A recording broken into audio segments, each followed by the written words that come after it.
তো গাইস, হিরোটা আজকে সকালেই বলছে আমাকে তোমার সাইকেলটা আমি সারিয়ে দেবো।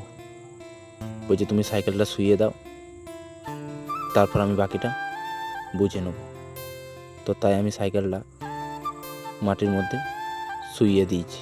তারপর হিরোটা কিন্তু বড় একটা প্লাস নিয়ে এসে চাকাটা দেখছে যে ঠিকঠাক ঘুরছে কি না। তো বলছে আমি ফ্রিতেই তোমার সাইকেলটা সারিয়ে দেবো। তো পেছনের চাকাটা দেখা হয়ে গেছে, এবারে চলে এসেছে সামনের চাকাটা দেখতে। তো পেছনের চাকাটা বলছে ঠিক আছে, তাই একটু সামনের চাকাটা দেখে দিই। তো দেখো, সামনেরটা ঘুরিয়ে দেখছি যে ঠিকঠাক ঘুরছে কি না। তো হিরোটা বলছে আমি সাইকেলের কাজ সবই জানি, কোনো চাপ নেই, সব ঠিক করে দেবো, তুমি শুধু বসে বসে দেখো।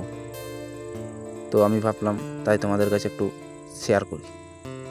তো ভিডিওটা এখানেই শেষ করলাম।